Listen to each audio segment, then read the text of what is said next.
Meanwhile, I'd like to come back to Lalboy. Our brother Peter and Ransom, they have been opposing in a certain way to the separate administration demand of the Kukizo community. Do you think that is the only ultimate only demand of the Kukizo community, or do you think if the separate administration demand is not been granted, what are the options available? Do you think the Kukizo community should also come up for negotiation, just like Brother Peter said earlier? First of all, resolve the issue, and then the demands can come later. Is that the path you can also follow, or do you think the SA is the only demand that the Kukizo community is looking forward to? What are the, if there are any other alternatives, what could it be? I'm nobody to say this is the only option, because there can be other options available as well. But Yeah, it will your certainly personal, depend on. Hello. yeah, your personal opinion. Yeah, can you share? Yeah, so it's a personal opinion, and certainly it will depend on the negotiating table, what is discussed and what is being negotiated, and what is the way forward will definitely spring forth from the dialogue, right, between the stakeholders. Um, but for me, certainly what I see for a larger and a longer and a permanent peace in Manipur is to separate the three, like it or not. I think and I see this is the only way forward. Because if you compel the communities to stay under one umbrella and roof again, what will happen is there can be, fallout of conflict again in, say, in a year or two, or otherwise someday in the future. For example, let's say the 1993, though I don't like to, pick this as an example, but the 1993 conflict between the Nagas and the Kukis in Manipur um, has today died down. The possibility is because of the unavailability of social media, just like today. What if social media was easily available at that time also? The visuality that we enjoy, at the palm of our hands. I'm certainly, I'm sure that, that pain and the anguish, the scar will still be fresh. But today the scar has healed because of that. Now today in the modern, with the availability of modern technology and the kind of coverage that has gone, this far, I don't think, putting the two or the three together, or the two especially, the cookies and Meiteis together again, would be a bad idea, really. And not going to heal very soon. It's going to take ages, generations after generations. Right?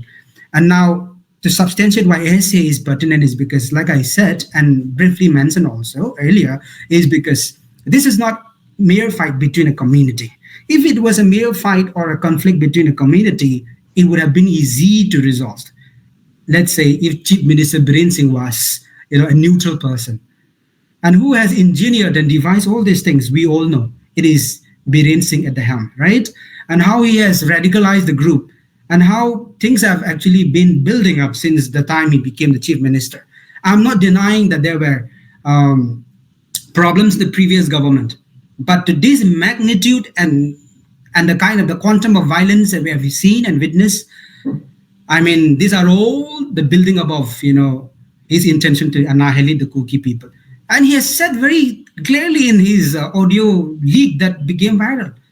I mean, you also have heard, all of us have heard, right? And that's why he, being the head of the government and radicalizing a community against the other, that's what is the crux of this violence. And that's what the crux of the demand of the Kuki people for a separate administration.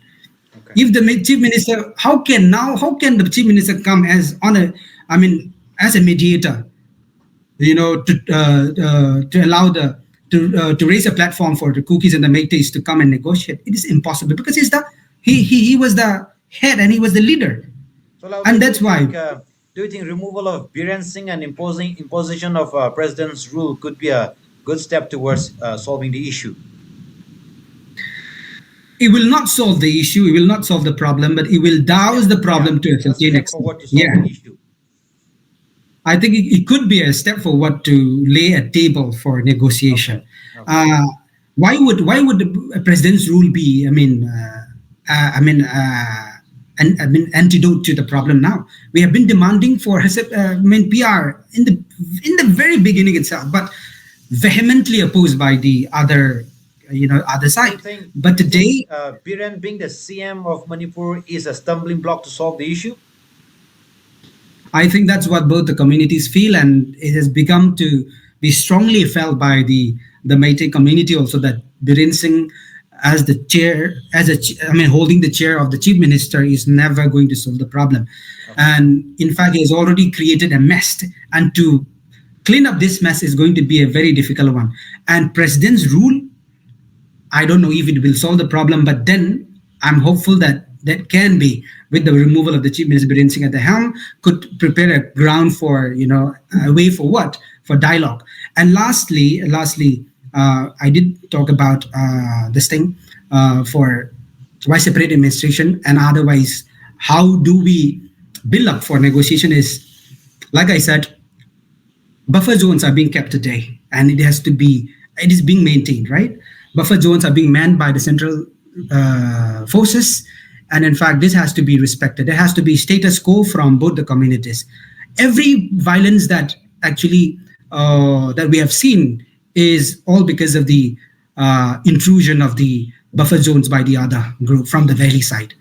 And the perfect example was the incident that happened in Jiribam, because any short of, say, uh, civility is being, being brushed off. Why? Because look at the peace agreement that existed in Jiribam. There was a peace agreement, right? Zairon village was a small village which is sandwiched by the other Meitei villages. But the peace agreement was brushed off, and that's how intrusion from the other side into the buffer zone, beyond the buffer zone, is what led to, the spiraling again of the violence in Jereban. So if status quo is maintained, if the central forces and Biren, being the command, is able to maintain the buffer zones properly, I think if there is seeming peace for at least 3 to 4 months, I think we can definitely prepare a ground for dialogue and negotiation. But right now, when things are at mess and everybody is boiling, to the point, I don't think to talk about anything will be fruitful at this moment.